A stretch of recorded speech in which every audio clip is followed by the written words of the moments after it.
Apakah Anda benar-benar berkomitmen untuk mengubah hidup Anda, atau Anda hanya mengatakannya ketika semuanya berjalan salah? Karena transformasi tidak terjadi secara tidak sengaja. Itu bukan keberuntungan. Ini adalah keajaiban, bukan motivasi yang lewat. Ini adalah disiplin, sebuah keputusan untuk memaksa diri Anda untuk meningkatkan diri setiap hari, bahkan ketika Anda tidak merasakannya, bahkan saat tidak ada orang lain yang merasakannya. Teruslah bergerak, bahkan ketika tampaknya tidak ada yang berubah. Jika Anda sedang menunggu momen yang sempurna, itu tidak akan pernah terjadi. Ini adalah momen. Hari ini adalah hari di mana Anda memutuskan untuk berhenti menjadi penonton dalam hidup Anda dan menjadi protagonis dalam transformasi Anda. Apakah Anda bersedia menuntut dari diri Anda apa yang diperlukan untuk mengubah diri Anda menjadi versi terbaik? Atau Anda akan terus berharap semuanya akan berubah tanpa mengubah diri Anda terlebih dahulu? Sebelum kita mulai, saya ingin Anda melakukan sesuatu yang sangat sederhana, tetapi kuat. Langsung saja ke komentar dan tulis kalimat ini. Hari ini saya memutuskan untuk mengubah hidup saya. Saya adalah orang yang tabah. Tulislah dengan niat, seperti pernyataan tegas, seperti komitmen kepada diri sendiri. Karena apa yang Anda tulis, Anda menegaskan, dan apa yang Anda tegaskan mulai memprogram ulang pikiran Anda. Lakukan sekarang dan semoga keputusan ini menandai dimulainya transformasi.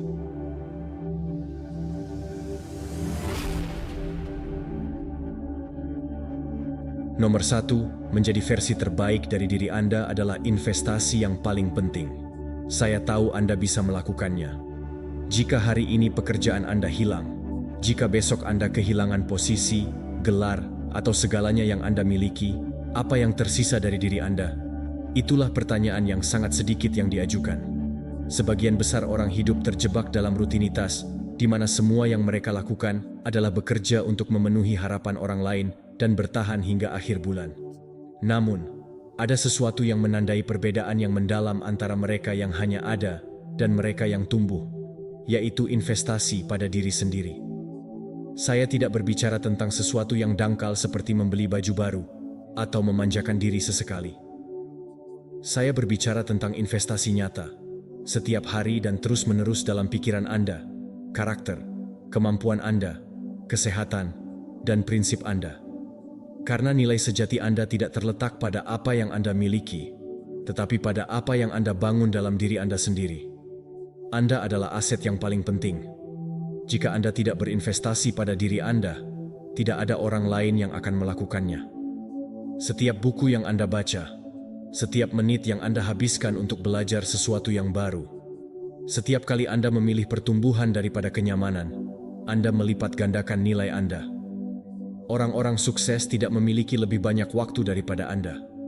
Perbedaannya adalah mereka menggunakan waktu mereka untuk menjadi lebih kuat, bukan untuk teralihkan. Meskipun banyak yang mencari hiburan, yang lain memilih pelatihan. Dan perubahan fokus kecil itulah yang menentukan arah seluruh hidup. Jadikan pengembangan pribadi Anda sebagai prioritas yang tidak dapat dinegosiasikan. Berapa lama Anda menghabiskan waktu di media sosial, membandingkan diri Anda dengan orang lain? Dan berapa banyak waktu yang Anda habiskan untuk memperkuat harga diri Anda, visi Anda, dan disiplin diri Anda? Jawaban untuk pertanyaan tersebut mengungkapkan apakah Anda bergerak maju atau hanya berputar-putar saja. Stoicisme murni. Orang bijak kuno seperti Epictetus atau Marcus Aurelius sudah mengatakannya dengan jelas. Anda tidak dapat mengontrol apa yang terjadi di luar diri Anda, tetapi Anda bisa mengontrol apa yang Anda tanam di dalam. Dalam kata-kata Stoik, tugas terbesarnya adalah mengembangkan interior Anda. Anda tidak bisa menjadi bebas jika Anda bergantung pada pengakuan eksternal atau dari gaji orang lain.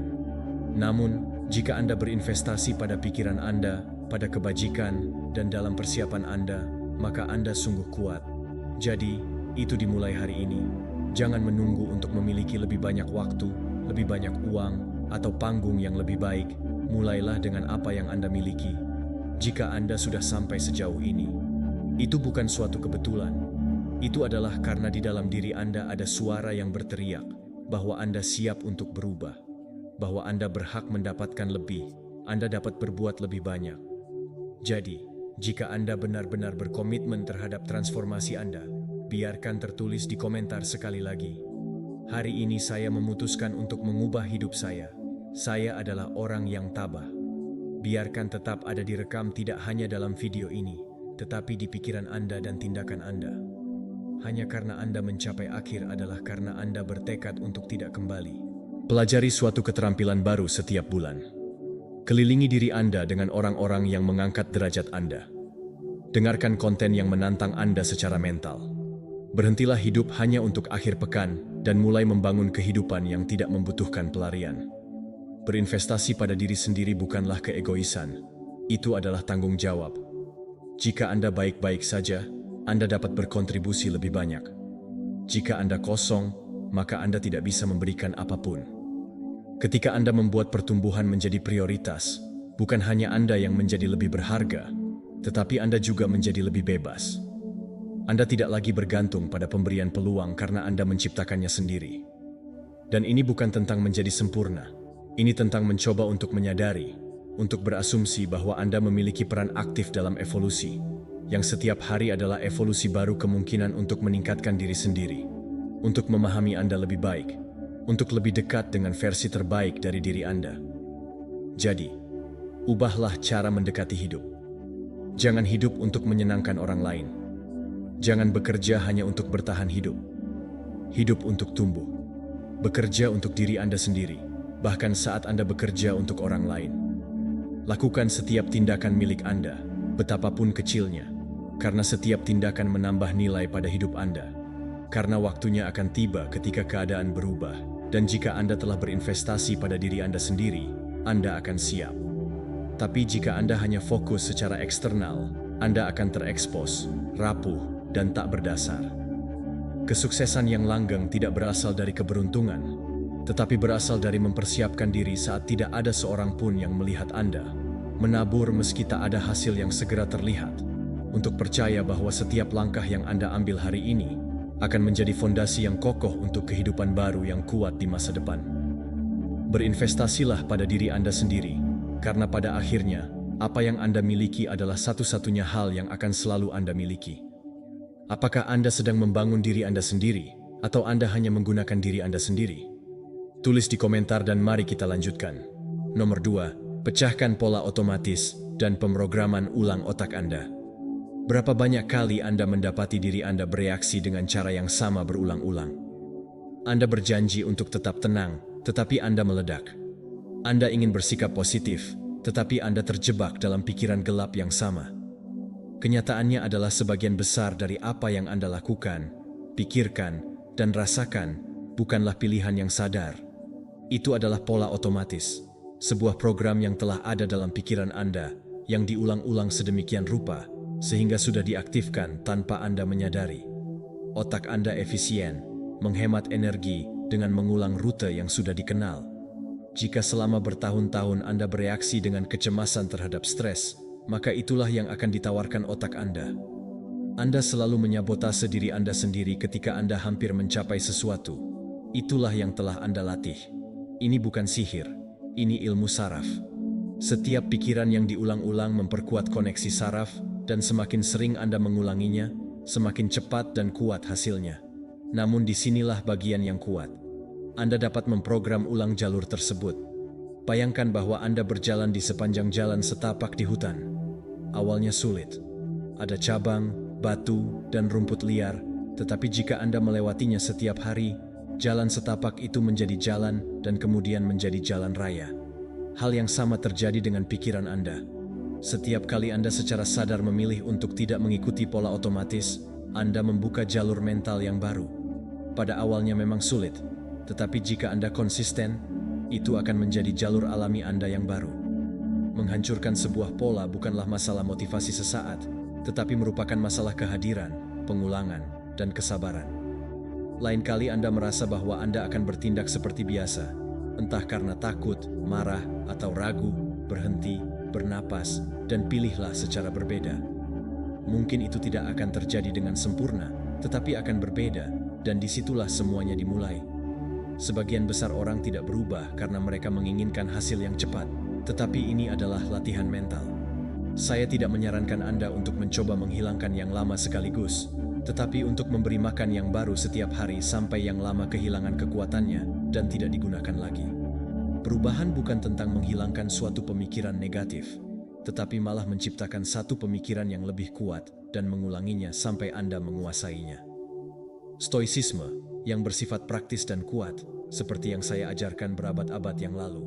Epictetus berkata, bukanlah hal-hal yang mempengaruhi kita, tetapi pendapat kita tentang mereka. Dan pendapat kita adalah cetakan mental yang dapat kita rekonstruksi. Bagi kaum Stoa, penguasaan diri sendiri dimulai dengan penguasaan pikiran. Tidaklah cukup hanya menginginkan perdamaian interior. Anda harus melatihnya. Dan itu melibatkan konfrontasi dengan kebiasaan mental racun yang telah kita konsumsi selama bertahun-tahun dan menggantinya dengan ide-ide rasional, berbudi luhur, dan luhur. Jadi, lain kali Anda berkata pada diri sendiri, "Saya selalu berbuat buruk," ubahlah dengan, "Saya belajar untuk menangani berbagai tantangan dengan lebih baik."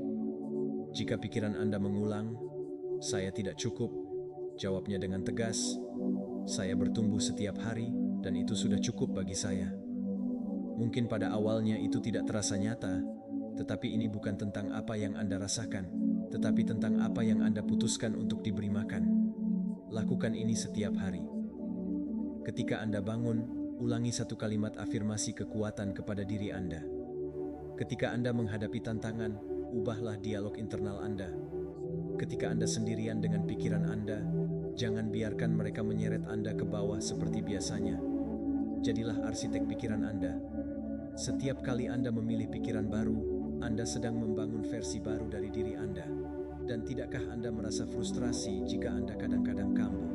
Sama seperti jalan baru perlu dilalui berkali-kali, pola mental yang baru juga membutuhkan waktu untuk terbentuk. Tetapi jika Anda gigih, jika setiap hari Anda mengambil langkah sadar, jika setiap kali Anda jatuh, Anda bangkit dengan lebih banyak kejelasan, maka pikiran Anda akan mulai bekerja untuk Anda dan bukan melawan Anda. Pemrograman ulang bukanlah sebuah tujuan, melainkan sebuah proses, gaya hidup, cara berpikir dengan niat, karena jauh di lubuk hati kita bukanlah apa yang terjadi pada kita, tetapi apa yang kita pilih untuk lakukan dengan apa yang terjadi pada kita. Dan saat Anda memilih untuk mengubah pola, Anda memilih untuk menjadi lebih bebas, lebih sadar, dan lebih hidup. Nomor 3, lepaskan yang lama. Tidak ada kelahiran kembali tanpa kematian. Jika Anda benar-benar ingin terlahir kembali, Anda harus bersedia mati secara internal. Dan saya tidak bermaksud menghilang, tetapi berhenti menjadi versi diri Anda yang tidak lagi cocok dengan siapa Anda ingin menjadi. Karena seringkali hidup tidak memberi Anda kesempatan untuk melanjutkan ke yang baru. Terkadang, Anda terus bertahan pada yang lama, pada keyakinan yang tidak lagi Anda pegang, pada kebiasaan yang melemahkan Anda, dan pada orang-orang yang membuat Anda tetap terikat pada masa lalu yang sudah tidak ada lagi. Dan meskipun Anda tidak melepaskannya, tidak akan ada ruang untuk yang baru. Ini seperti mencoba mengisi gelas yang sudah meluap. Tidak masalah seberapa banyak cinta, kebijaksanaan, atau pertumbuhan yang ingin saya berikan kepada Anda. Jika Anda penuh dengan kebencian, rasa bersalah, ketakutan, atau kepahitan, tidak ada yang bisa masuk. Melepaskan yang lama bukan berarti mengkhianati diri sendiri. Itu adalah menghormati evolusi Anda. Ini untuk mengenali bahwa semuanya memiliki siklus. Apa yang terjadi kemarin mungkin membatasi Anda hari ini, dan Anda tidak bisa membangun masa depan baru dengan alat berkarat dari masa lalu. Oleh karena itu, saya ingin menyampaikan kepada Anda dengan jelas hari ini. Tidak ada transformasi nyata tanpa perpisahan yang mendalam. Perpisahan dengan pikiran yang mengatakan kepada Anda tidak bisa, Anda tidak pantas mendapatkannya, Anda tidak mampu. Selamat tinggal pada hubungan yang tidak lagi sesuai, yang menguras energi Anda, yang tidak merayakan Anda.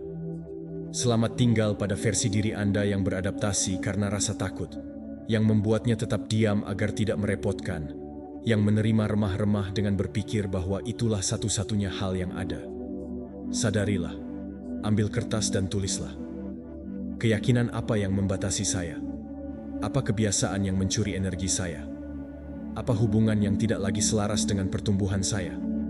Sebutkan semuanya. Jangan hanya membenarkan, jangan meremehkannya. Tuliskanlah seperti seseorang yang melakukan pembersihan mendalam dari jiwa, dan kemudian di depan itu, putuskan. Apakah saya akan terus membawa ini, atau saya akan membebaskan diri saya? Bayangkan bagaimana semua itu tidak lagi Anda butuhkan, seolah-olah Anda sedang membakar surat lama. Bersyukurlah dengan apa yang ada karena ada alasannya. Tapi jangan membawanya ke masa depan. Jangan membangun identitas Anda pada luka lama. Beri ruang. Bernapaslah, biarkan diri Anda menjadi baru. Kaum Stoa yang tahu banyak tentang seni kehidupan mereka juga berbicara tentang seni melepaskan. Marcus Aurelius mengatakannya dengan ketenangan yang kuat. Kerugiannya tidak lain adalah bahwa perubahan dan transformasi adalah kodrat alam semesta. Stoicisme mengajarkan bahwa berpegang teguh pada apa yang tidak ada lagi hanya akan membawa penderitaan. Dan kebebasan sejati lahir ketika kita menerima apa yang mengalir dan melepaskan apa yang harus hilang. Bagi mereka, setiap perubahan adalah kesempatan untuk berlatih kebajikan, tumbuh secara internal, dan selaras dengan alam. Jadi, jangan menangisi apa yang telah hilang. Bersyukurlah karena Anda akhirnya menyadari apa yang harus diakhiri. Karena apa yang mati di dalam diri Anda bukanlah esensi diri Anda. Itu adalah penjara Anda. Itu adalah ketakutan, topeng, ketergantungan, dan kekakuan. Dan apa yang Anda lakukan adalah keaslian Anda, kekuatan Anda, kebijaksanaan Anda, dan cahaya Anda. Jangan takut akan kekosongan. Terkadang, ketika Anda melepaskan yang lama, yang baru tidak muncul langsung, dan itu bisa membingungkan. Tapi percayalah, ruang itu sakral. Itu adalah medan subur di mana apa yang Anda layak dapatkan akan tumbuh. Beri waktu. Jangan terburu-buru mengisinya dengan kesunyian.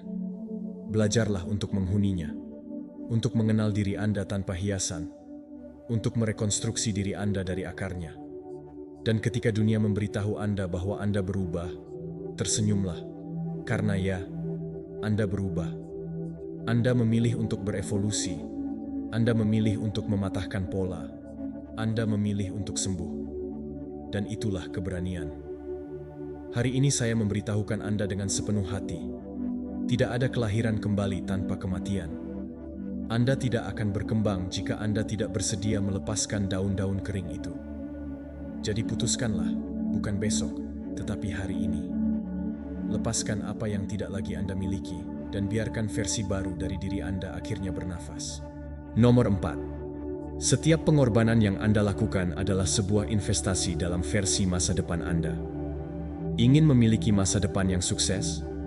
Jadi, Anda harus memahami sesuatu yang mendasar.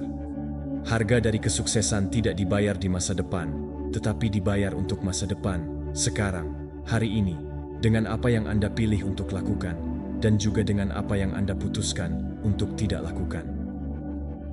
Perbedaan antara kehidupan yang luar biasa dan kehidupan yang biasa-biasa saja terletak pada pengorbanan yang bersedia Anda lakukan pada saat ini.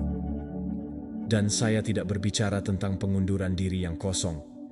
Saya berbicara tentang penundaan kesenangan langsung, menahan dorongan untuk mengambil jalan yang mudah dan nyaman, dan memilih apa yang benar-benar sesuai untuk Anda bangun, meskipun itu menyakitkan, meskipun itu melelahkan, bahkan jika itu membutuhkan waktu. Orang-orang yang sukses tidak lebih berbakat dari Anda. Mereka tidak lebih beruntung atau lebih pintar, tetapi mereka telah memahami sesuatu yang kunci, bahwa setiap keputusan hari ini adalah benih untuk besok, dan yang terbaik lahir dari pengorbanan yang sadar. Mereka menyerahkan waktu luangnya untuk berlatih. Mereka mengubah kepuasan seketika menjadi ketekunan. Mereka lebih menyukai bekerja keras hari ini untuk mendapatkan kebebasan di masa depan. Dan kebebasan itu, percayalah pada saya, sepadan dengan harganya. Itu berharga setiap malam tanpa pesta, setiap hari dalam keheningan bekerja dalam mimpi mereka, setiap kata tidak yang mereka ucapkan ketika mayoritas mengatakan ya. Pengorbanan tidak berarti penderitaan, itu berarti visi. Itu berarti mengetahui bahwa apa yang terjadi hari ini mungkin membuat Anda tidak nyaman, tetapi hanya itu yang akan membuat Anda kuat di masa depan. Apa yang harus dikatakan tidak biaya yang tidak perlu adalah mengatakan ya pada sesuatu. Investasi yang saya lakukan dengan lebih suka membaca buku daripada membuang waktu berjam-jam di media sosial adalah untuk memberi makan pikiran Anda, untuk memilih melatih tubuh Anda, bahkan jika Anda tidak merasa ingin merawat diri sendiri dalam jangka panjang. Setiap keputusan penting dan setiap keputusan adalah penambahan atau pengurangan. Itulah kebenarannya. Banyak yang tidak mau mendengarkan, tetapi Anda perlu berasumsi jika Anda menginginkan hasil yang berbeda.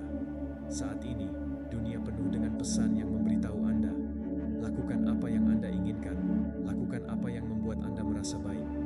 Tapi tidak ada yang memberitahu Anda bahwa apa yang membuat Anda merasa baik sekarang bisa membuat Anda merasa hampa di kemudian hari. Disiplin ini bersifat kontra budaya, namun kunci yang membuka pintu menuju kesuksesan yang sejati. Mereka yang menginginkan hasil langsung berakhir dengan kehilangan apa yang paling penting. Di sisi lain, siapapun yang berinvestasi pada masa depan mereka, bahkan jika itu menyakitkan, bahkan jika tidak ada yang melihatnya, bahkan jika tidak ada tepuk tangan, mereka membangun kehidupan yang kokoh, stabil, dan penuh tujuan. Stoicisme mengajarkan kita untuk tidak hidup dengan bimbingan kesenangan sesaat, tetapi berdasarkan kebajikan dan alasan. Seorang stoik tidak mengejar apa yang nyaman, tetapi yang benar. Pahamilah bahwa menguasai impuls Anda adalah hal yang nyata kebebasan. Seperti yang dikatakan Epictetus, kebebasan tidak dicapai dengan melakukan apa yang seseorang inginkan, tetapi dengan menginginkan apa yang seharusnya diinginkan. Dan itulah tepatnya apa yang berarti pengorbanan yang sadar. Pilihlah apa yang membangun, bukan apa yang menghibur. Bertindaklah dengan perspektif, tidak berdasarkan dorongan hati. Lihatlah ke cermin dan tanyakan pada diri Anda, apakah saya sedang membangun masa depan atau hanya bertahan hidup? Apakah saya menginvestasikan waktu saya atau menyia-nyiakannya? Setiap hari membawa peluang yang disamarkan sebagai keputusan sulit. Dan setiap kali Anda memilih usaha, Anda mengumpulkan bunga yang disusun dalam pertumbuhan pribadi Anda. Karena setiap pengorbanan yang Anda lakukan hari ini adalah satu batu lagi di fondasi kesuksesan Anda. Dan meskipun buahnya belum terlihat, tetap saja setiap kemajuan kecil itu penting. Pengorbanan hari ini adalah kebebasan besok. Berdamailah dengan ketidaknyamanan. Belajarlah untuk menikmati proses ketimbang imbalan. Ingatlah bahwa tidak ada seorang pun yang melihat jam-jam usaha yang ada di balik kehidupan yang mengagumkan. Tetapi Anda akan tahu. Anda akan tahu berapa kali Anda memilih untuk bekerja ketika orang lain sedang beristirahat. Berapa kali Anda setia pada visi Anda ketika tak seorang pun mengerti Anda. Itu adalah harga yang harus dibayar untuk sebuah kehidupan dengan tujuan, dan hanya mereka yang membayarnya yang bisa memanen hasil yang luar biasa. Ini bukan tentang menyangkal diri sendiri kebahagiaan, tetapi untuk mengubah jenis kebahagiaan yang Anda kejar. Jangan mencari yang datang dengan cepat dan pergi dengan cepat. Carilah yang lahir dari rasa hormat kepada diri sendiri, kebanggaan diam-diam, dan keteguhan. Bahwa kebahagiaan tidak bergantung pada orang lain. Itu lahir dari Anda, dari disiplin Anda, pengorbanan Anda, dan tekad Anda. Hari ini mungkin terasa menyakitkan. Hari ini mungkin terasa seperti Anda kehilangan banyak hal, tapi ingatlah ini, tidak ada seorang pun yang rugi jika mereka berinvestasi pada diri mereka sendiri. Segala sesuatu yang Anda lakukan untuk pertumbuhan Anda akan dibayar dengan bunga. Jadi bangkitlah, buatlah keputusan tegas, katakan tidak pada apa yang mudah, dan ya pada apa yang sepadan.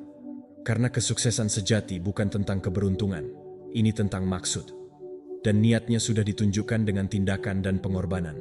Nomor 5, pentingnya visualisasi dan penilaian diri. Apakah Anda pernah berhenti untuk membayangkan seperti apa hidup Anda nantinya jika Anda benar-benar melakukan apa yang Anda usulkan? Bukan hanya sekadar memimpikannya, tetapi visualisasikan secara detail, dengan kekuatan, dengan keyakinan. Lihatlah dengan jelas di pikiran Anda. Ini adalah langkah pertama untuk mewujudkannya dalam hidup Anda. Karena ketika Anda memiliki visi yang tegas, setiap tindakan selaras dengan tujuan tersebut. Memvisualisasikan bukanlah sebuah fantasi kosong. Itu adalah alat yang ampuh untuk mendekati tujuan. Ini adalah untuk menggambar peta mental kemana Anda akan pergi, apa yang perlu Anda tingkatkan, dan bagaimana Anda akan mencapainya. Pikiran membutuhkan satu arah, dan Anda yang harus memberikannya. Visualisasi mengubah yang abstrak menjadi sesuatu yang nyata, menghubungkan Anda dengan tujuan Anda secara emosional, dan memperkuat komitmen Anda. Karena ketika Anda melihat apa yang Anda inginkan dengan jelas, Anda berhenti menoleransi apa yang menjauhkan Anda dari itu. Anda tidak akan terjebak. Anda tidak akan tersesat dalam hal-hal yang tidak relevan. Namun, visualisasi saja tidak cukup. Perlu disertai dengan sesuatu yang sama kuatnya. Penilaian diri, yaitu kemampuan untuk berhenti dan melihat dengan jujur apa yang Anda lakukan, apa yang berhasil, dan apa yang tidak. Tanpa penilaian diri, tidak ada peningkatan. Apa gunanya bergerak maju jika Anda tidak tahu apakah Anda berada di jalan yang benar? Ada banyak orang yang berusaha keras, tetapi mereka terus mengulang kesalahan yang sama karena mereka tidak pernah berhenti untuk merefleksikan. Anda tidak mampu membelinya. Seringkali, berhenti, bernapas, dan tanyakan pada diri sendiri, apakah saya konsisten dengan visi saya? Apakah saya bergerak maju, atau hanya menyibukkan diri tanpa hasil? Kebiasaan apa yang membawa saya lebih dekat ke tujuan saya? Apa pola yang mendorong saya menjauh? Mulailah dengan mencatat. Anda tidak membutuhkan sesuatu yang rumit. Ini bisa berupa buku catatan, catatan di ponsel, atau sesuatu yang sederhana. Tetapi itu yang memungkinkan Anda melihat kemajuan Anda. Tuliskan tujuan, kemajuan Anda, kemunduran Anda, bukan untuk menghukum Anda, tetapi untuk belajar.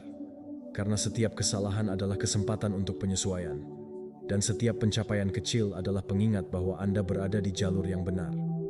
Kemajuan tidaklah linier, tetapi selalu mungkin jika Anda tahu cara beradaptasi. Kunci ini adalah tentang menyesuaikan diri tanpa menyerah, tentang melihat apa yang tidak berfungsi dan mengubahnya dengan kerendahan hati, mengakui apa adanya yang bekerja, dan memperkuatnya dengan disiplin. Penilaian diri yang konstan membuat Anda terjaga, dan visualisasi konstan membuat Anda tetap termotivasi. Bersama-sama, mereka menciptakan siklus perbaikan berkelanjutan, yaitu siklus di mana Anda tidak hanya bereaksi terhadap apa yang terjadi, tetapi Anda mengambil kendali dan mengarahkan hidup Anda dengan jelas. Stoicisme mengingatkan kita bahwa kita harus hidup dengan kesadaran, bukan secara otomatis, tidak membiarkan diri kita terseret oleh dorongan atau gangguan. Seorang stoik mengamati pikirannya, tindakan, dan hasilnya. Seperti yang dikatakan Seneca, tidak ada angin yang baik bagi mereka yang tidak tahu pelabuhan mana yang ditujunya. Membayangkan adalah mendefinisikan pelabuhan tersebut dan mengevaluasi diri sendiri untuk menyesuaikan layar agar tidak terkena angin yang mengalihkan Anda. Ini bukan tentang bagaimana cara mencapai tujuan dengan cepat. Ini tentang datang dengan tujuan, dengan akal sehat, dengan integritas. Visualisasi menghubungkan Anda dengan versi terbaik dari diri Anda. Itu membuat Anda merasakan bahwa impian Anda bukanlah sesuatu yang jauh, tetapi sesuatu yang Anda bangun selangkah demi selangkah. Namun, Anda tidak bisa hanya mengandalkan emosi momen. Pikiran mudah sekali bersemangat, tetapi kemajuan nyata memerlukan struktur, dan struktur itu dibangun dengan evaluasi yang konstan. Tanyakan pada diri Anda sendiri setiap minggu, apa yang telah saya lakukan dengan baik? Apa yang bisa saya perbaiki?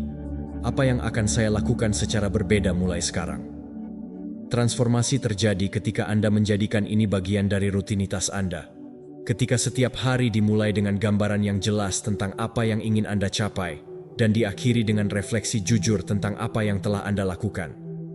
Jangan menghukum diri Anda sendiri atas kesalahan yang terjadi. Pelajari, sesuaikan, ulangi, dan coba lagi. Beginilah cara menciptakan perubahan sejati, bukan dengan kesempurnaan, tetapi dengan ketekunan dan kesadaran. Masa depan yang Anda inginkan tidak datang begitu saja secara kebetulan. Itu diciptakan, itu dirancang, itu adalah hasil kerja keras. Dan untuk itu Anda membutuhkan dua senjata mental. Melihat dengan jelas apa yang Anda inginkan, dan memiliki keberanian untuk mengevaluasi apa yang Anda lakukan untuk mencapainya. Yang pertama, menginspirasi Anda. Yang kedua, memotivasi Anda untuk berubah. Jangan buang waktu lagi untuk maju secara membabi buta. Jangan kehilangan energi dalam tujuan tanpa arah.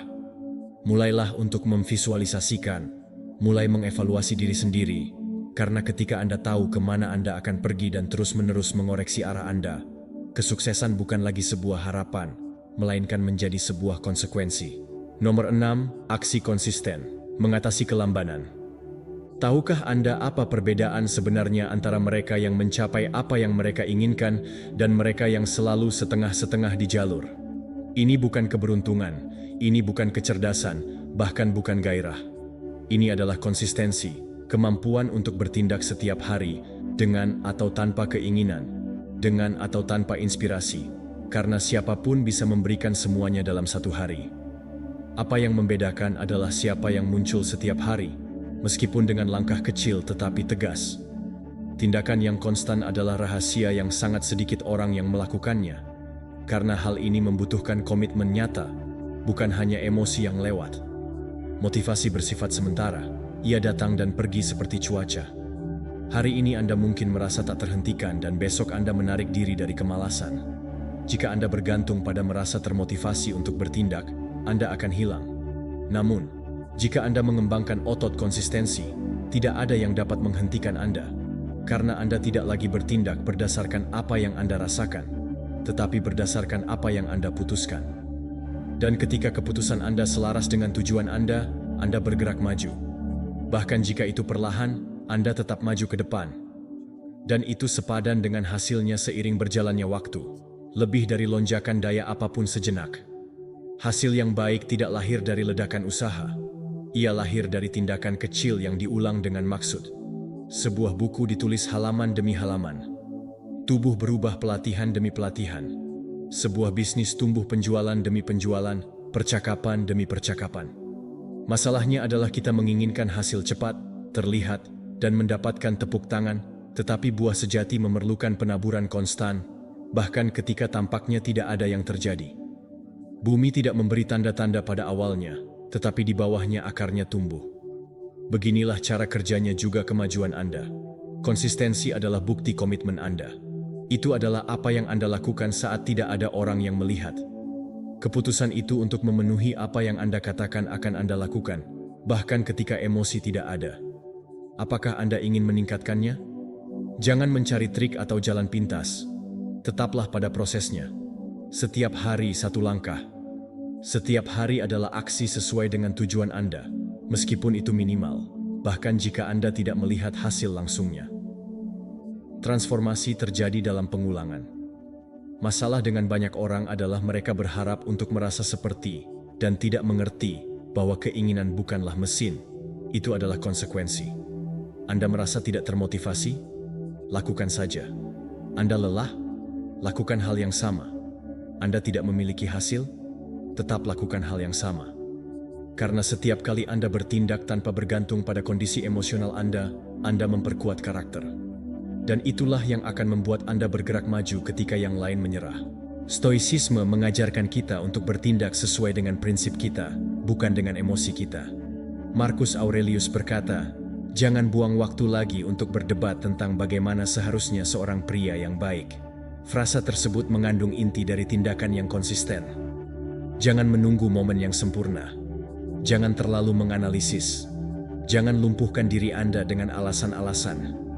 Lakukan saja apa yang Anda tahu harus dilakukan, satu langkah lagi. Itulah kebebasan sejati. Melakukan hal yang benar bahkan ketika itu tidak terasa benar. Buatlah komitmen kepada diri sendiri, bukan dengan emosi Anda, bukan dengan suasana hati, tetapi dengan visi Anda, dengan tujuan Anda, dengan masa depan Anda. Komitmen sejati tidak menanyakan bagaimana perasaan Anda. Bertindaklah, dan semakin Anda melakukannya, semakin Anda akan menjadi lebih kuat. Karena sekarang Anda tidak bergantung pada keadaan eksternal, tetapi pada disiplin internal Anda. Dan itu adalah kualitas yang membedakan mereka yang mencapai hal-hal luar biasa dari mereka yang menunggu saat yang ideal. Tindakan yang konsisten tidak harus spektakuler, ia harus konstan. Satu video pada satu waktu, satu paragraf pada satu waktu, satu keputusan yang tepat pada suatu waktu. Kebiasaan kecil yang bertambah, rutinitas yang membangun, disiplin yang mengubah. Ya, akan ada hari-hari yang sulit. Akan ada saat-saat di mana Anda ingin berhenti.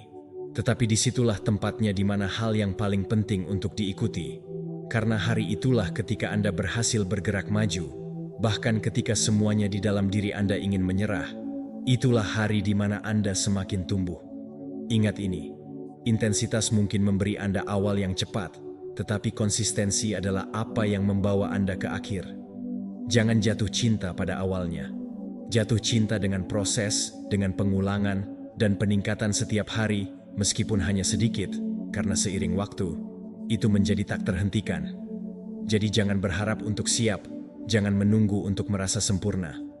Ambil langkah selanjutnya hari ini, besok, dan setiap hari. Karena jika Anda melakukan itu, apa yang tampaknya mustahil hari ini akan menjadi mungkin besok. Nomor 7. Kekuatan sejati adalah kemampuan untuk beradaptasi. Hidup tidak akan menanyakan apakah kamu siap. Ia akan berubah. Ia akan mengubahmu dengan kejutan. Ia akan menghancurkan rencanamu. Ia akan menguji kesabaranmu, keyakinanmu, dan stabilitasmu. Dan di sana, ada momen di mana jati dirimu terungkap. Kekuatan, karena kekuatan tidak terletak pada penolakan terhadap hal yang tak terelakkan, tetapi pada kemampuan untuk beradaptasi dengannya, dalam aliran, dalam mengubah pukulan menjadi dorongan, menjadi mengubah ketidakpastian menjadi kemungkinan baru. Siapa yang melekat akan hancur. Dia yang beradaptasi akan tumbuh. Ada gagasan palsu bahwa menjadi kuat berarti tetap teguh tanpa pernah menyerah. Namun, hidup bukanlah tembok. Ia adalah sungai. Ia berubah bentuk, arah, dan kecepatan. Dan jika kamu ingin melewatinya secara utuh, kamu perlu belajar bergerak bersamanya. Kekakuan bukanlah kekuatan, tetapi kerapuhan yang menyamar. Yang benar-benar kuat adalah yang dapat ditekuk tanpa patah. Dia yang menerima perubahan tanpa kehilangan intinya. Apa yang telah kamu pelajari, disesuaikan, dan terus berjalan. Bahkan ketika semuanya telah berubah. Kamu tidak memiliki kendali atas apa yang terjadi di luar. Tetapi ya, tergantung pada bagaimana kamu meresponsnya di dalam. Kamu bisa menyesali apa yang telah kamu lakukan, atau kamu mungkin bertanya pada dirimu sendiri, apa yang bisa saya lakukan sekarang dengan apa yang saya punya? Itu pertanyaan sederhana yang kuat, yang merupakan pintu masuk menuju ketahananmu. Karena beradaptasi bukan berarti menyerah, tetapi mengambil tindakan. Kendali atas apa yang bergantung padamu, bahkan jika itu hanya sikapmu, bahkan jika semuanya terlihat seperti kekacauan, sikap itu adalah yang membedakan mereka yang tenggelam dari mereka yang muncul kembali. Seringkali, bukan perubahannya yang menyakitkan, tetapi resistensi terhadap perubahan, menginginkan semuanya tetap sama ketika tidak ada yang sama lagi. Hidup adalah gerakan konstan, dan kamu juga harus menjadi bagian dari itu. Tujuanmu dapat dipertahankan dengan tegas, tetapi metode kamu harus fleksibel. Jika tidak, kamu akan terjebak dalam sebuah ide, dalam sebuah harapan, dalam sebuah rencana yang tidak lagi berhasil. Dan tetap berada di sana hanya akan membuatmu frustrasi. Beradaptasi bukanlah gagal, melainkan berkembang. Stoicisme mengajarkan bahwa kita harus menerima apa yang tidak bisa kita kendalikan dan melakukan kebajikan dalam hal-hal yang bergantung pada kita. Epictetus berkata, "Jangan mencari agar semuanya terjadi sesuai keinginanmu. Kamu berharap itu terjadi sebagaimana adanya, dan hidupmu akan berlalu dengan damai." Penerimaan ini bukanlah kepasifan, itu adalah kebijaksanaan. Itu berarti memahami bahwa meskipun kamu tidak dapat menghindari badai, kamu dapat menyesuaikan layar. Dan hanya itu yang benar-benar membebaskanmu, kemampuan untuk memilih bagaimana kamu bereaksi. Lihatlah masa-masa sulit sebagai kesempatan untuk mempraktikkan fleksibilitas batin. Ketika sesuatu tidak berjalan sesuai rencana, berhenti dan tanyakan pada dirimu, bagian mana dari ini yang bisa saya ubah? Pembelajaran apa yang sedang saya ambil dari ini? Jalan baru apa yang terbuka sekarang setelah yang lama ditutup? Karena terkadang, perubahan yang paling menyakitkan adalah perubahan yang membuatmu berkembang. Terkadang, yang kamu butuhkan untuk kalah adalah menjatuhkan. Dan hanya ketika kamu beradaptasi, kamu menyadari semua yang dapat kamu capai. Jangan berharap semuanya jelas untukmu maju. Adaptasi juga terjadi dalam kekacauan. Disitulah tempatnya membentuk pikiran yang terkuat, hati yang lebih tenang. Kamu tidak harus tahu segalanya. Kamu hanya harus bersedia belajar, untuk berubah alamat jika perlu, untuk membangun kembali dirimu sendiri sebanyak yang kamu lakukan dengan kekurangan. Itulah yang membuat seseorang tidak hanya bertahan hidup, tetapi terlahir kembali. Ingat, beradaptasi bukanlah mengkhianatimu. Itu cukup bijaksana untuk tidak tinggal di tempat yang tidak lagi kamu huni. Itu memungkinkanmu untuk tumbuh lebih jauh ketika itu berarti meninggalkan apa yang pernah berhasil. Tahapannya berubah, kamu berubah, hidup pun berubah. Dan kalau kamu belajar bergerak bersamanya, dengan pikiran dan hati yang terbuka dan bersedia, tidak akan ada yang dapat menghancurkanmu, karena kamu akan seperti bambu, fleksibel, dan tidak mudah patah. Jadi, lain kali hidup memberitahumu untuk goyang, jangan tanya, kenapa aku? Tanyakan pada dirimu, apa yang harus saya lakukan dengan ini? Karena itu pertanyaan yang memberimu kembali kekuatan, dan dari sana kamu bisa membangun, kamu bisa maju, kamu dapat beradaptasi, dan yang terpenting, kamu bisa memperkuat dirimu sendiri. Karena pada akhirnya, mereka yang melangkah paling jauh, bukanlah mereka yang memiliki kontrol paling jauh, tetapi mereka yang paling baik menyesuaikan diri. Nomor 8. Siapa yang mengendalikan emosinya, menuntun keputusanmu. Ada momen ketika kita bereaksi lebih awal daripada berpikir. Kita mengatakan hal-hal yang tidak benar saat kita merasa. Kita membuat keputusan yang kemudian kita sesali. Semua karena kita tidak tahu mengelola apa yang kita rasakan di saat itu. Kecerdasan emosional adalah kemampuan untuk berhenti sejenak, memahami, dan menanggapi bukannya hanya bereaksi. Ini bukan tentang menekan apa yang kita rasakan, tetapi memahaminya. Berhenti menjadi budak emosi kita dan menjadikannya guru. Karena dia yang tidak menguasai emosinya, merasa bahwa dirinya akhirnya didominasi oleh mereka. Sebagian besar masalah pribadi, pekerjaan, dan bahkan hubungan tidak lahir karena kurangnya kecerdasan logis, tetapi emosional. Orang-orang yang cerdas merusak hubungan karena tidak tahu cara mengendalikan amarahnya. Orang-orang baik yang membuat keputusan buruk karena mereka terbawa oleh rasa takut, kesedihan, dan frustrasi. Tidak masalah berapa banyak gelar yang kamu miliki atau berapa banyak ide cemerlang yang dapat kamu pikirkan. Jika kamu tidak tahu mengelola emosimu, kamu akan merugikan dirimu sendiri. Karena orang yang tidak mengenal dirinya sendiri tidak akan dapat mengendalikan dirinya, dan siapapun yang tidak dapat mengendalikan dirinya akan merusak diri sendiri. Belajarlah untuk mengamati emosi tanpa membiarkan dirimu terbawa oleh mereka. Itu adalah keterampilan yang mengubah kehidupan. Ini dimulai dengan kesadaran.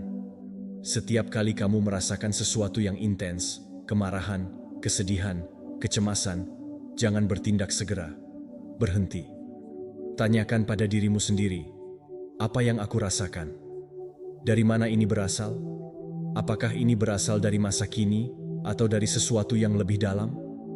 Ruang antara stimulus dan respons adalah tempat kamu bisa. Di sana kamu memutuskan apakah kamu bereaksi dari emosi atau merespons dari kebijaksanaan. Hal ini juga penting untuk memahami bahwa emosimu tidak baik atau buruk. Itu hanyalah pertanda. Mereka memberitahumu sesuatu, tetapi jika kamu tidak mendengarkannya dengan baik, kamu bisa bingung. Kesedihan tidak selalu kelemahan, terkadang itu adalah tanda bahwa kamu perlu melepaskan. Marah tidak selalu kekerasan, terkadang itu adalah panggilan untuk menetapkan batasan. Ketakutan tidak selalu pengecut, terkadang itu adalah peringatan bahwa kamu perlu mempersiapkan diri dengan lebih baik.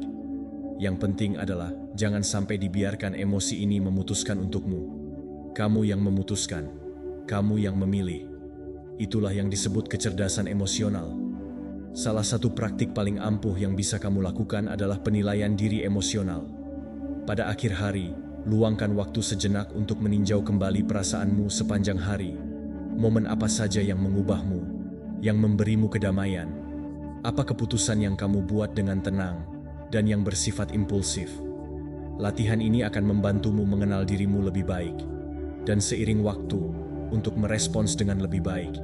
Karena tidak ada seorang pun yang bisa memperbaiki apa yang tidak kamu lihat. Pengetahuan diri adalah langkah pertama menuju pengendalian diri. Stoicisme juga mengundang kita untuk melatih pikiran di depan emosi. Seperti yang dikatakan, kemenangan terbesar adalah kemenangan atas diri sendiri.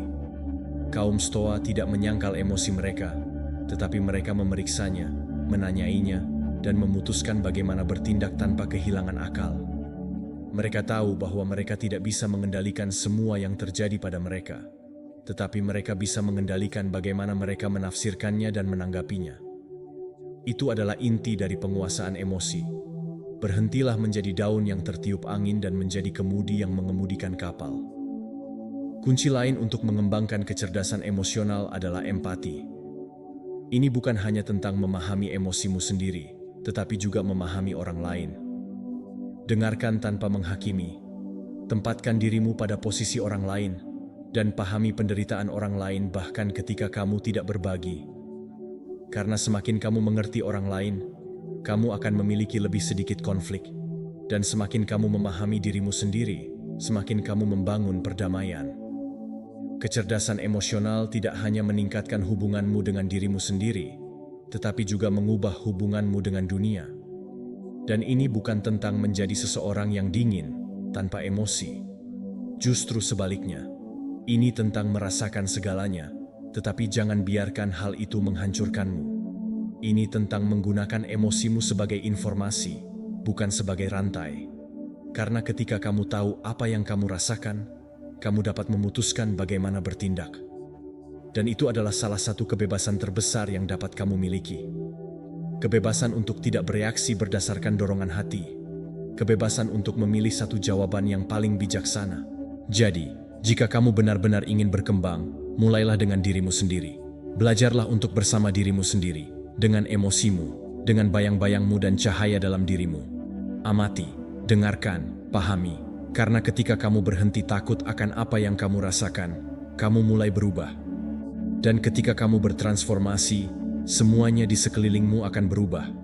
Bukan dengan sihir, tetapi karena kamu tidak lagi sama.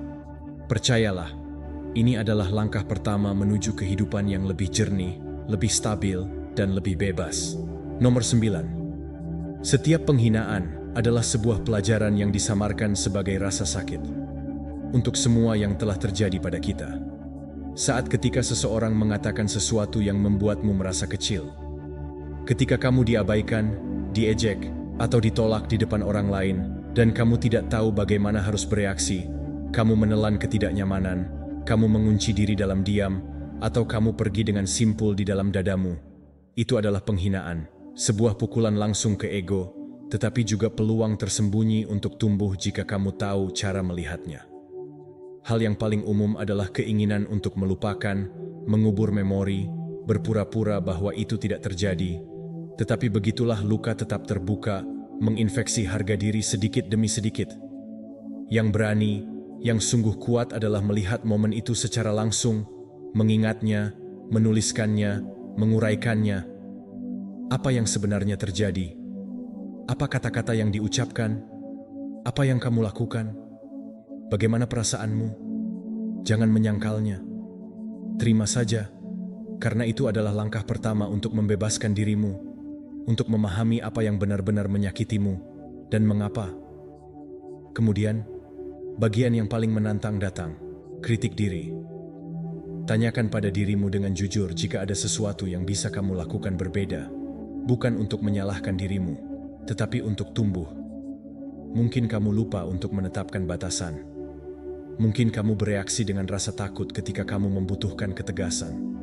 Mungkin kamu mengharapkan rasa hormat dari seseorang yang tidak akan pernah memberikannya padamu. Refleksi itu sangat penting. Kamu tidak bisa mengubah apa yang terjadi, tetapi kamu bisa belajar bagaimana cara meresponsnya lain kali. Karena percayalah, hidup akan mengujimu lagi, dan kali ini kamu bisa bersiap. Penghinaan, betapapun sulitnya, menunjukkan padamu titik buta. Mereka mengungkapkan area-area di mana kamu perlu memperkuat karaktermu, harga dirimu, dan komunikasi kamu. Dan jika kamu tidak melakukan pekerjaan itu, kamu akan menghidupkan kembali adegan yang sama berulang-ulang, dalam bentuk yang berbeda, dengan orang yang berbeda, tetapi dengan hasil yang sama. Merasa rendah diri, tanpa alat untuk membela diri. Tetapi jika kamu belajar, jika kamu memperhatikan, jika kamu mempersiapkan diri, maka pengalaman itu akan menjadi sebuah pelajaran, dan kamu akan menjadi seseorang yang lebih bijaksana. Stoicisme mengajarkan bahwa kita tidak boleh menghindari sakit, tetapi bisa menjadikannya bahan baku untuk pertumbuhan. Epictetus, yang merupakan budak sebelum menjadi tuan, berkata bahwa bukan hal-hal yang membuat kita merasa sakit, tetapi penafsiran kita tentang hal-hal itu yang kita buat. Sebuah penghinaan bukanlah sebuah kalimat, itu adalah cermin. Cermin itu menunjukkan apa yang masih kamu butuhkan untuk dikerjakan. Harga dirimu, rasa tidak amanmu, kebutuhan untuk validasi, bukan untuk menghukummu, tetapi supaya kamu dikuatkan. Setelah kamu meninjau apa yang terjadi dan mempelajari apa yang harus kamu pelajari, langkah selanjutnya adalah mempersiapkan dirimu. Bagaimana kamu akan bereaksi sekarang jika kamu menemukan diri dalam situasi serupa? Latihlah secara mental. Bayangkan dirimu tegas, tenang, tanpa kehilangan pusatmu. Bayangkan bagaimana kamu akan menanggapi dengan hormat, tetapi jelas. Bagaimana kamu akan menetapkan batasan tanpa agresi. Bagaimana kamu akan mempertahankan harga dirimu tanpa jatuh ke dalam permainan orang lain. Persiapan mental itu memberdayakanmu karena tidak lagi menganggapmu remeh. Kamu tidak lagi bereaksi dari luka, tetapi dari kesadaran. Dan hal-hal indah terjadi ketika kamu melakukan pekerjaan ini di dalam.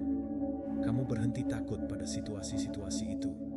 Mereka tidak lagi melumpuhkanmu karena sekarang kamu tahu siapa kamu. Kamu tahu tidak ada seorang pun dapat menurunkan jabatanmu tanpa izinmu. Kata-kata yang menyakitkan hanya memiliki kekuatan jika kamu memberikannya padanya. Kamu tidak perlu membuktikan dirimu pada siapapun, karena nilai dirimu tidak lagi bergantung pada orang lain, tetapi pada dirimu sendiri. Dan begitulah, kamu benar-benar mengubah energi dan kehadiranmu, serta keamananmu. Kamu bahkan bisa bersyukur atas penghinaan tersebut, bukan karena mereka adil, tetapi karena mereka menunjukkan apa yang perlu kamu lihat, karena mereka mendorongmu untuk tumbuh, karena mereka mengajarkan kita untuk tidak pernah mengkhianati diri kita hanya untuk menyenangkan, bukan untuk diam saja karena takut ditolak, tidak mau mundur. Dan pembelajaran itu, meskipun menyakitkan, adalah salah satu hal yang paling mendalam dalam transformasi pribadi. Jadi jika kamu memiliki luka-luka semacam itu, jangan lari dari mereka. Duduklah bersamamu, tinjau mereka, renungkan mereka, bukan untuk terjebak di masa lalu, tetapi untuk menyembuhkan dari akarnya. Dan ketika kamu kembali di depan situasi sulit, ingatlah semua yang telah kamu alami. Kamu tidak lemah karena telah dipermalukan. Kamu kuat karena telah bertahan hidup, karena berada di sini, karena memiliki keberanian untuk belajar. Martabatmu tidak bergantung pada orang lain. Itu ada dalam postur tubuhmu, dalam suaramu, dalam tatapanmu, dalam kemampuanmu untuk berdiri teguh, bahkan ketika orang lain ingin membuatmu meragukan nilai dirimu. Itulah kemenangan yang sejati. Jangan balas dendam, jangan buktikan apa-apa, hanya jaga kedamaian, kejelasan, dan integritasmu. Apapun yang terjadi, terjadi. Nomor 10. Tujuan kecil hari ini, pencapaian besar besok. Tetapkan tujuan. Ini bukan hanya tentang bermimpi besar, ini tentang mencoba membangun jalur yang benar-benar dapat kamu jelajahi. Berkali-kali kita gagal bukan karena kurangnya keinginan, tetapi karena kita menetapkan tujuan yang terlalu tinggi, terlalu abstrak, sehingga kita berakhir frustrasi bahkan sebelum memulainya. Kunci untuk mewujudkan mimpi besar itu adalah menjadikannya sesuatu yang dapat kamu sentuh dengan tanganmu setiap hari, sesuatu yang terukur, jelas, dan realistis. Karena aku tidak tahu, cobalah untuk membuat orang lain terkesan dengan apa yang ingin kamu capai. Ini tentang berkomitmen pada apa yang akan kamu lakukan hari ini untuk lebih dekat ke sana. Jika kamu memiliki satu tujuan, bagi dan pecah menjadi bagian-bagian yang lebih kecil. Jangan bilang, aku hanya ingin sukses. Katakanlah, aku akan bekerja selama 1 jam hari ini pada proyekku. Minggu ini aku akan menyelesaikan buku itu. Malam ini aku akan merencanakan langkah esok hari. Tujuan yang sangat bagus tidak tercapai dalam satu tindakan heroik, tetapi dalam ribuan keputusan setiap hari. Dan jika kamu menunggu untuk memiliki semuanya diselesaikan untuk memulai, kamu tidak akan pernah mulai. Kemajuan yang nyata dimulai ketika kamu menyederhanakan proses, ketika kamu mengerti bahwa jalan menuju kesuksesan tidak ditempuh dari lompatan ke lompatan, tetapi dari langkah ke langkah. Kesabaran dan kegigihan, keduanya adalah kata-kata yang lebih berharga daripada apapun saat ini. Karena akan ada hari-hari ketika kamu merasa tidak membuat kemajuan, hari-hari ketika tidak ada yang berjalan sesuai harapanmu. Tetapi jika kamu mempertahankan kecepatannya, jika kamu tidak berhenti, bahkan jika kamu terus maju pelan-pelan, kamu akan sampai di sana. Hidup bukanlah sebuah lomba lari cepat, itu adalah maraton. Dan mereka yang menang bukanlah mereka yang berlari paling cepat di awal, tetapi mereka yang tahu bagaimana memberikan energimu, bangkitlah saat jatuh, dan terus berlanjut tidak peduli seberapa banyak mereka kehilangan. Dan yang terpenting, rayakan pencapaian kecil. Jangan menunggu untuk mencapai tujuan akhir untuk merasakan kebanggaan. Setiap langkah yang kamu ambil adalah kemenangan. Setiap hari kamu memenuhi komitmen adalah bukti bahwa kamu bergerak maju. Dan momen-momen itu layak untuk dikenali. Karena jika kamu hanya fokus pada apa yang kurang dari dirimu, kamu tidak akan pernah merasakannya yang sudah cukup. Di sisi lain, jika kamu bersyukur atas apa yang telah kamu capai, bahkan jika itu minimal, motivasimu akan terpenuhi. Kepercayaan dirimu tumbuh, dan jalannya menjadi lebih ringan. Banyak yang menyerah, bukan karena tujuannya tidak mungkin, tetapi karena mereka frustrasi karena tidak melihat hasil yang cepat. Namun pencapaian besar membutuhkan waktu. Tidak ada seorang pun yang membangun kehidupan luar biasa dalam semalam. Dan jika kamu belajar menghargai prosesnya sama seperti hasilnya, kamu akan menemukan bahwa ada kekuatan dalam kemajuan yang lambat, tetapi pasti. Lebih baik daripada berdiri diam menunggu saat yang sempurna, karena momen itu tidak ada. Waktu terbaik untuk memulai selalu sekarang. Stoicisme mengingatkan kita bahwa kita tidak harus menempatkan kebahagiaan kita pada sesuatu yang tidak bisa kita kendalikan, tetapi berusaha pada apa yang kita lakukan setiap hari. Marcus Aurelius berkata, "Tujuan hidup bukanlah berada di pihak mayoritas, tetapi terhindar dari menjadi bagian dari orang-orang bodoh." Banyak orang hidup dengan tujuan yang dipaksakan oleh orang lain, mencari persetujuan eksternal. Tetapi tujuan sejati lahir dari nilai-nilai Anda, bukan tentang apa yang diharapkan orang lain, tetapi tentang apa yang benar-benar ingin kamu capai, menciptakan, dan meraih. Dan ketika tujuanmu selaras dengan itu, jalannya menjadi masuk akal, bahkan ketika keadaan menjadi sulit. Berhentilah sejenak dan tanyakan pada dirimu sendiri, tujuanku mencerminkan apa yang saya hargai atau apa yang orang lain harapkan dariku? Apakah aku berjalan menuju sesuatu yang sangat aku inginkan? Atau aku hanya berlari agar tidak tertinggal? Karena jika tujuanmu tidak datang dari dalam, mereka tidak akan pernah membuatmu kenyang. Itulah mengapa sangat penting untuk meninjau, menyesuaikan, dan mendefinisikannya kembali. Bukan menyerah, tetapi bergerak maju dengan lebih jelas. Kamu tidak harus mencapainya semua hari ini. Pastikan saja kamu berjalan di arah yang benar, karena jika setiap langkah yang kamu ambil lebih dekat dengan siapa yang kamu inginkan, maka kamu menang. Dan ketika kamu tidak menduganya, kamu akan melihat ke belakang dan menyadari semua kemajuanmu. Bukan karena keberuntungan, bukan karena sihir, tetapi karena kamu konsisten, sabar, dan jujur pada dirimu sendiri. Jadi, jangan terbebani oleh jarak yang masih hilang. Rayakan ketekunan, hargai setiap kemajuan kecil, dan teruslah maju dengan tegas.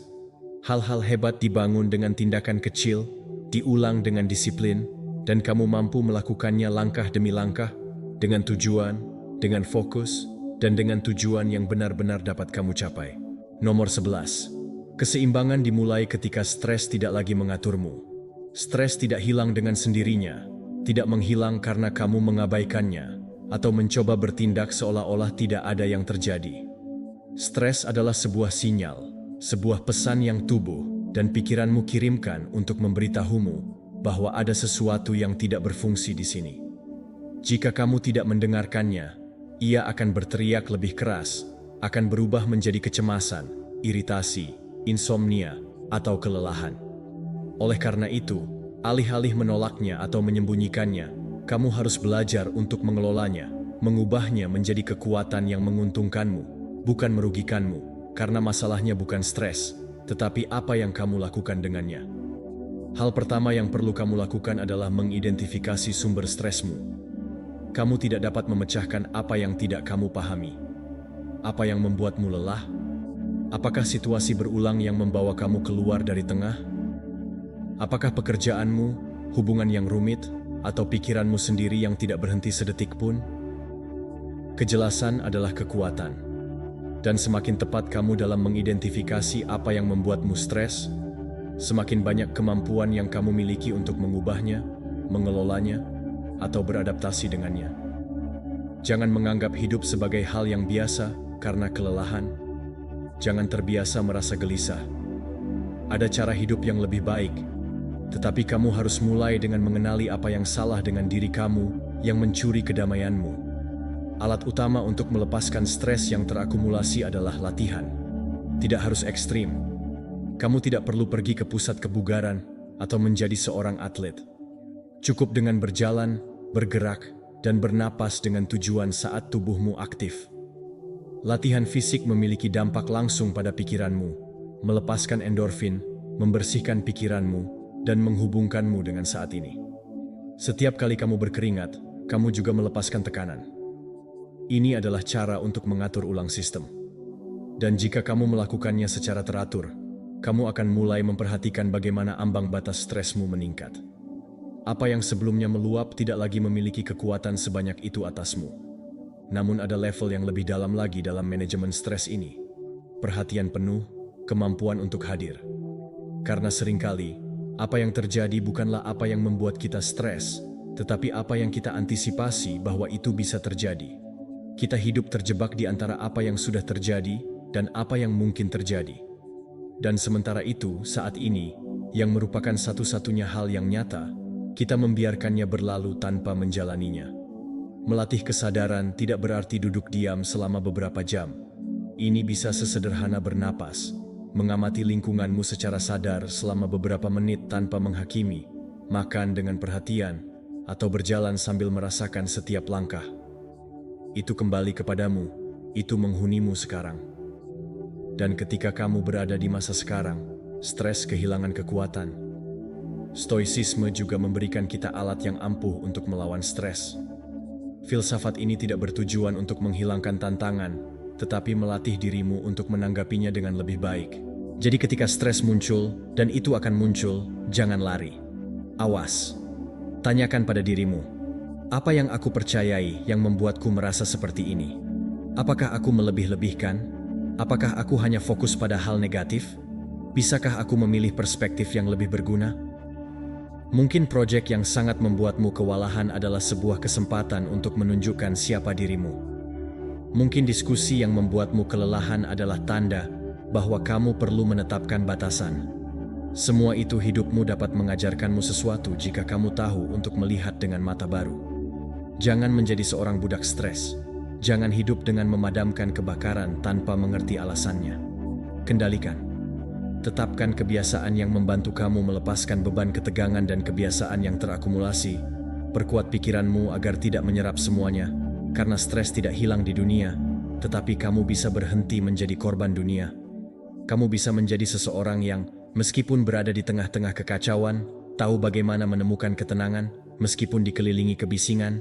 Dia tahu bagaimana mendengarkan dirinya sendiri, bahwa bahkan jika ia memiliki 1000 hal untuk diselesaikan, ia memilih untuk maju selangkah demi selangkah tanpa tersesat.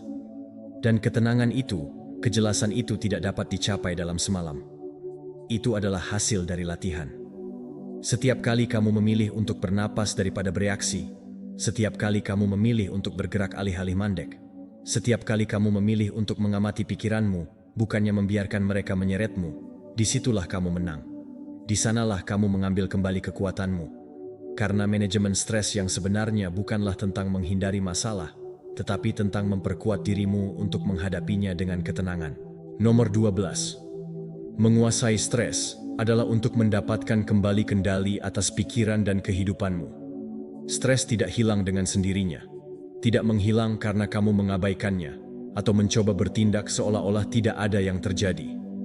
Stres adalah sebuah sinyal, sebuah pesan yang tubuh dan pikiranmu kirimkan untuk memberitahumu bahwa ada sesuatu yang tidak berfungsi di sini. Dan jika kamu tidak mendengarkannya, ia akan berteriak lebih keras, berubah menjadi kecemasan, iritasi, insomnia, atau kelelahan. Oleh karena itu, alih-alih menolaknya atau menyembunyikannya, kamu harus belajar untuk mengelolanya, mengubahnya menjadi kekuatan yang menguntungkanmu, bukan merugikanmu. Karena masalahnya bukan stres, tetapi apa yang kamu lakukan dengannya. Hal pertama yang perlu kamu lakukan adalah mengidentifikasi sumber stresmu. Kamu tidak dapat memecahkan apa yang tidak kamu pahami. Apa yang membuatmu lelah? Apakah situasi berulang yang membawa kamu keluar dari tengah?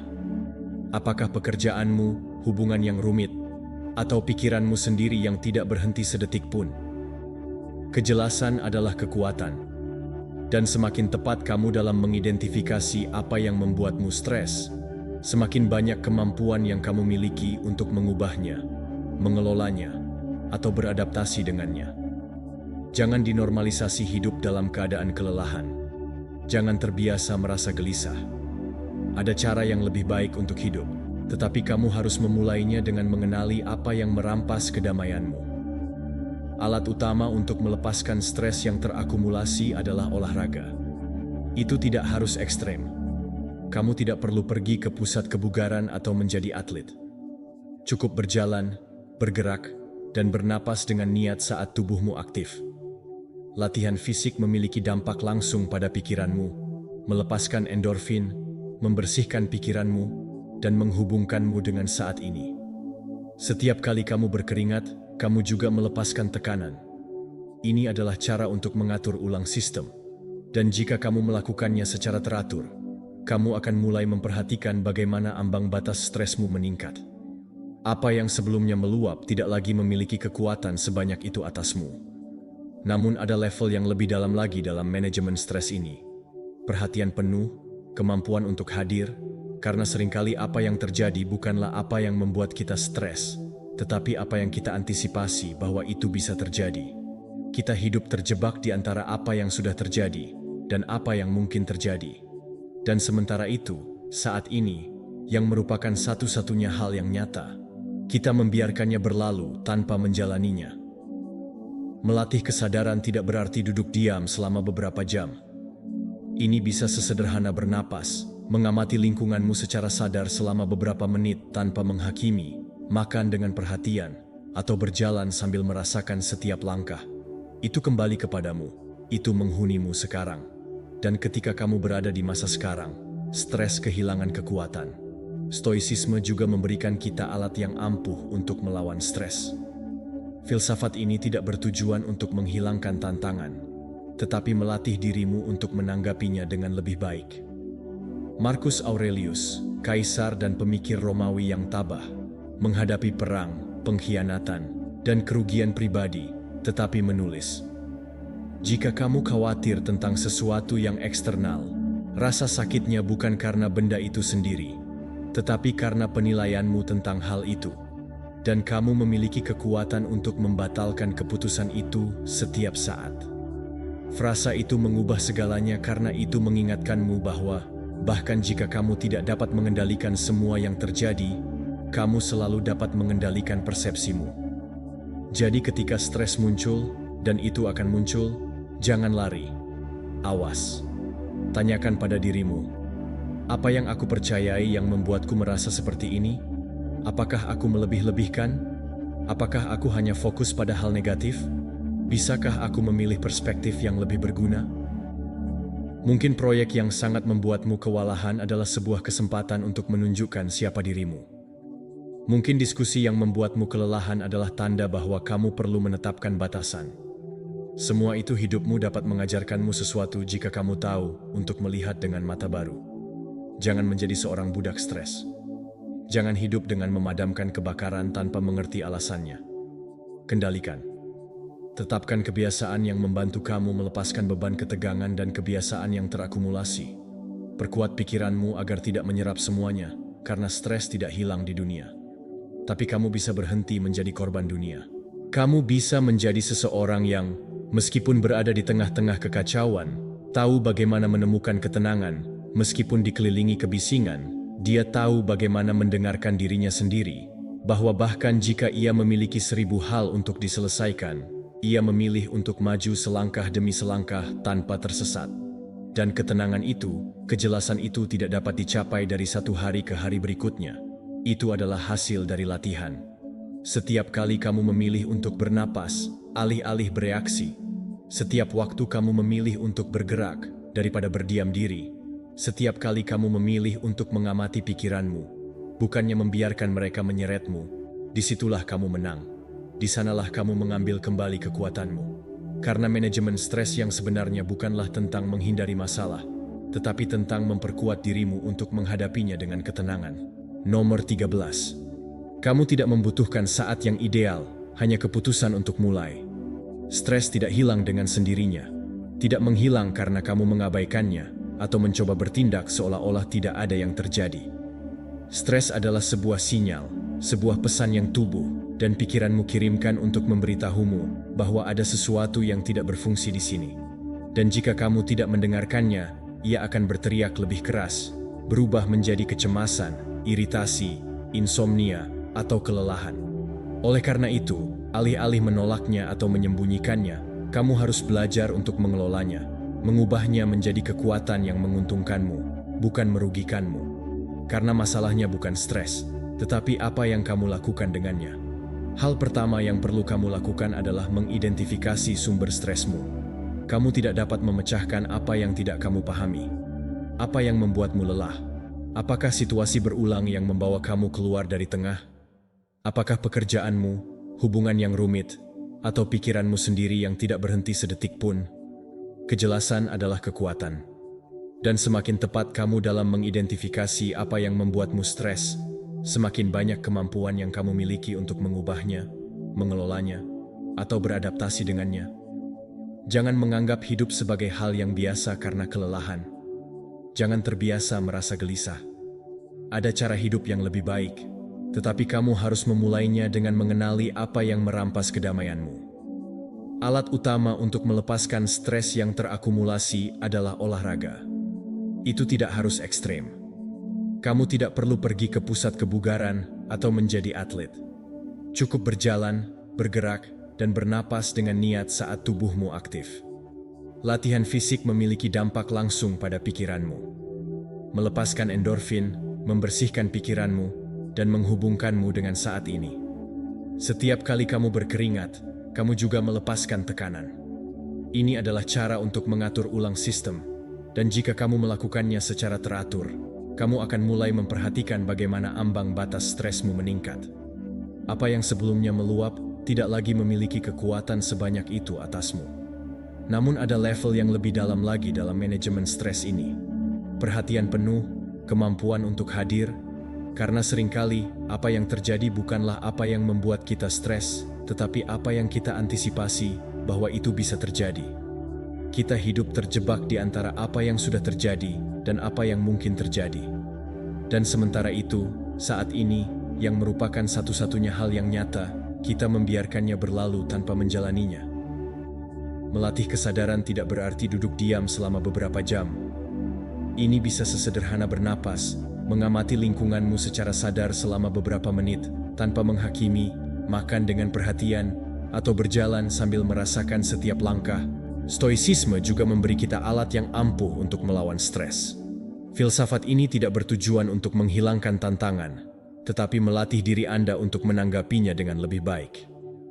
Marcus Aurelius, kaisar dan pemikir Romawi yang tabah, menghadapi perang, pengkhianatan, dan kerugian pribadi, tetapi menulis, "Jika Anda khawatir tentang sesuatu yang eksternal, rasa sakitnya bukan karena benda itu sendiri, tetapi karena penilaian Anda tentang hal itu, dan Anda memiliki kekuatan untuk membatalkan keputusan itu setiap saat." Frasa itu mengubah segalanya karena itu mengingatkan Anda bahwa meskipun Anda tidak dapat mengendalikan semua yang terjadi, Anda selalu dapat mengendalikan persepsi Anda. Jadi ketika stres muncul, karena itu akan muncul, jangan lari. Awas. Tanyakan pada diri Anda, apa yang saya percayai sehingga membuat saya merasa seperti ini? Apakah saya melebih-lebihkan? Apakah saya hanya fokus pada hal negatif? Bisakah saya memilih perspektif yang lebih berguna? Mungkin proyek yang sangat membuat Anda kewalahan adalah kesempatan untuk menunjukkan dari apa Anda terbuat. Mungkin diskusi yang membuat Anda kelelahan adalah tanda bahwa Anda perlu menetapkan batasan. Semua hal dalam hidup Anda dapat mengajarkan Anda sesuatu jika Anda tahu melihat dengan mata baru. Jangan menjadi budak stres. Jangan hidup dengan memadamkan kebakaran tanpa mengerti alasan mengapa kebakaran itu menyala. Kontrol. Tetapkan kebiasaan yang membantu Anda melepaskan beban ketegangan dan kebiasaan yang terakumulasi.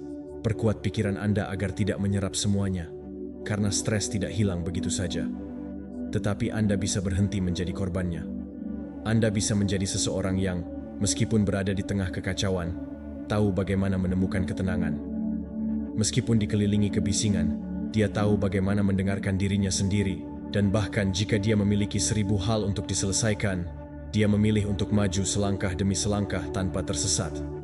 Ketenangan itu, kejelasan itu, tidak dicapai dalam semalam, tetapi itu adalah perjalanan. Setiap kali Anda memilih untuk bernapas, alih-alih bereaksi, setiap kali Anda memilih untuk bergerak daripada berdiam diri, setiap kali Anda memilih untuk mengamati pikiran, bukannya membiarkan mereka menyeret Anda, disitulah Anda menang. Di sanalah Anda mengambil kembali kekuatan Anda. Karena manajemen stres yang sebenarnya bukanlah dalam menghindari masalah, tetapi dalam memperkuat diri Anda untuk menghadapinya dengan ketenangan. Dan kemampuan itu dilatih setiap kali Anda memilih diam bijaksana di atas keluhan.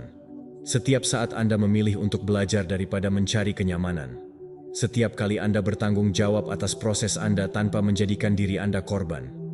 Sembunyikan kegagalan Anda tidak karena malu, tetapi karena rasa hormat Anda terhadap transformasi. Jadikan keheningan milik Anda sebagai perlindungan, buatlah analisis milik Anda sebagai alat. Dan jadikan setiap musim gugur sebagai awal yang baru, yang tidak perlu dilihat oleh siapapun, tetapi Anda akan merasakannya di dalam. Karena ketika Anda belajar untuk berkembang secara pribadi, pertumbuhan Anda menjadi hal yang tak terelakkan, dan dunia, cepat atau lambat, akan melihat buahnya, meskipun tidak pernah melihat akarnya. Nomor 14. Bertarung secara pribadi, muncul kembali dalam keheningan, bersinar di depan publik. Ada pertempuran yang dimenangkan dalam keheningan. Saat-saat ketika hal paling kuat yang dapat Anda lakukan adalah tidak berbicara, tidak memberitahu, dan tidak menjelaskan, tetapi tetap diam, menolak, dan mengubah. Karena tidak semua mata yang melihat Anda ingin melihat Anda sembuh. Tidak semua telinga yang mendengarkan Anda berhak mengetahui kebenaran Anda. Dan tidak semua hal dalam hidup Anda perlu dibagikan. Kadang-kadang, hal yang paling berani adalah menghadapi rasa sakit di dalam tanpa membuatnya publik, tanpa mengharapkan tepuk tangan dan belas kasihan. Ketika Anda gagal, dorongan yang paling umum adalah mencari penghiburan, memberitahu seseorang apa yang terjadi, mencari seseorang yang juga mengerti, itu bukan salahmu. Tetapi di saat itulah yang benar-benar Anda butuhkan bukanlah kelegaan, tetapi kejelasan. Bukan seseorang yang mengatakan kepada Anda bahwa semuanya baik-baik saja, tetapi yang Anda rasakan dengan diri Anda sendiri dan menganalisis mengapa hal itu tidak berhasil. Apakah Anda melakukan kesalahan? Apa yang bisa Anda lakukan lebih baik? Karena percakapan diam dengan diri sendiri adalah yang paling banyak mengubah. Tidak ada topeng, tidak ada alasan, hanya kebenaran dan keputusan untuk memperbaiki. Pertumbuhan nyata terjadi ketika Anda memilih untuk tidak lari dari kesalahan Anda. Ketika Anda tidak lari untuk membenarkannya, tetapi Anda mempelajarinya. Ketika bukannya mencari kenyamanan, Anda mencari pengertian, tidak di luar, tetapi di dalam. Karena setiap kegagalan membawa pelajaran, tetapi hanya ditemukan oleh siapa yang berani mengamati. Pengamatan tidak memerlukan saksi, tidak perlu persetujuan, hanya membutuhkan keberanian dan kejujuran. Setiap kali Anda mempublikasikan perjuangan Anda berisiko mengubahnya menjadi sebuah narasi yang mengulang, sebuah cerita yang orang lain konsumsi, tetapi tidak ditutup, karena semakin sering Anda menceritakannya, semakin banyak Anda mengidentifikasi diri dengannya.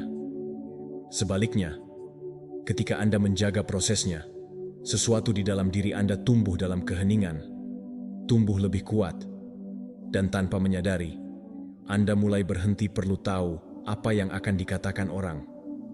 Anda tidak melakukan hal-hal yang harus dibuktikan. Anda melakukannya untuk tumbuh, dan perubahan itu mengubah segalanya.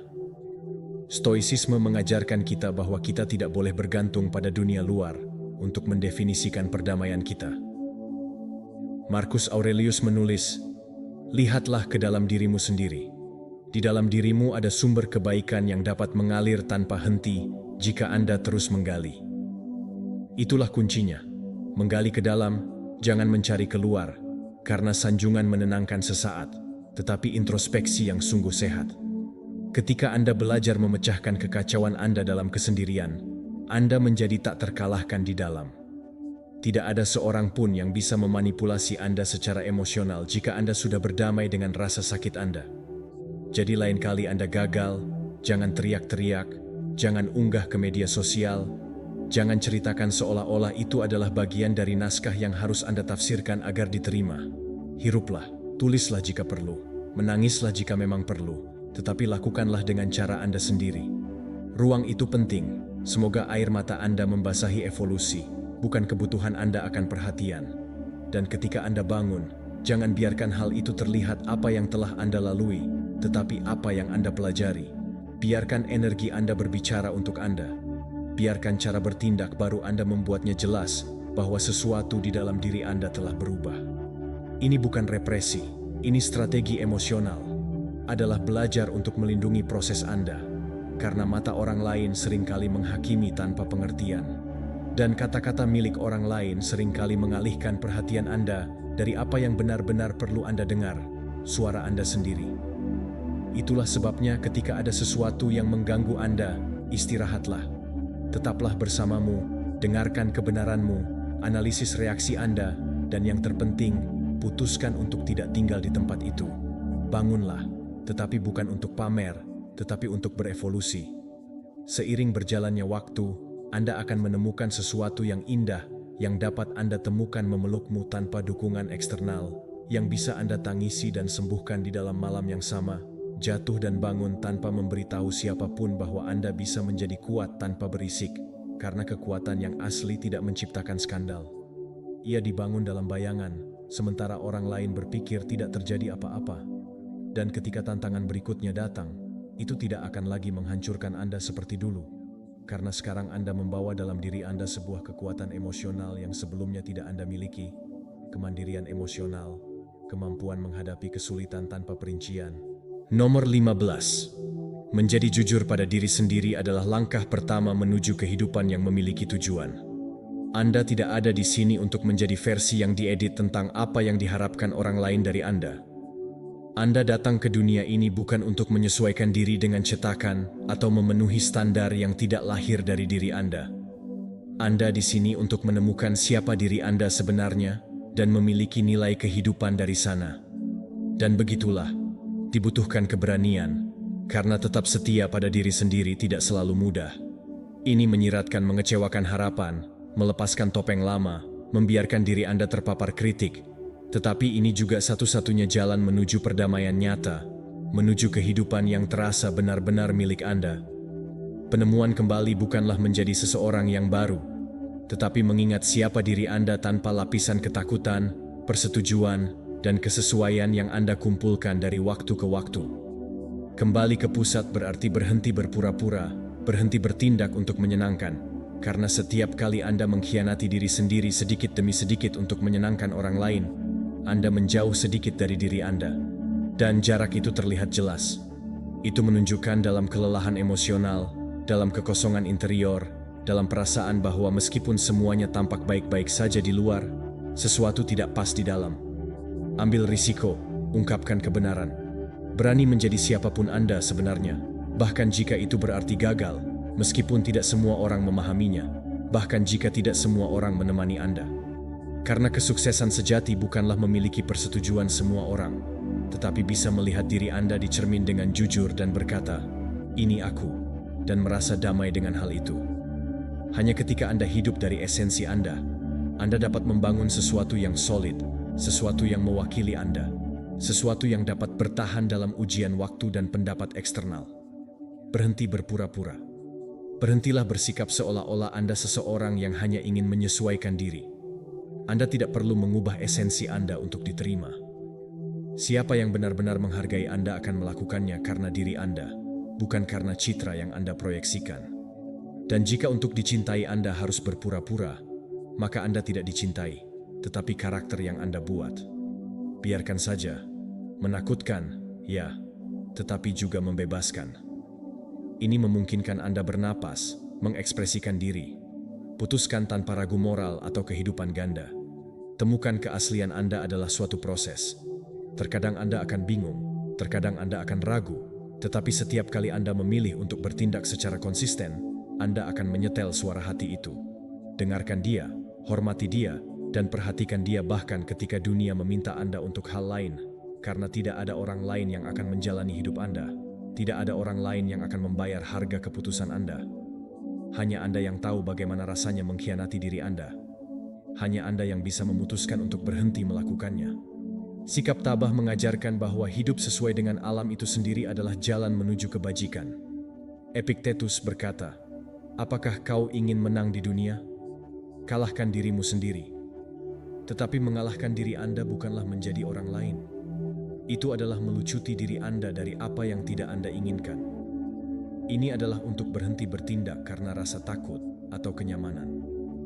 Ini menyelaraskan hidup Anda dengan nilai-nilai, bahkan jika hal itu membuat orang lain tidak nyaman. Karena ketika Anda bertindak dari sana, Anda tidak perlu membenarkan diri Anda sendiri. Koherensi Anda menjadi tempat perlindungan Anda.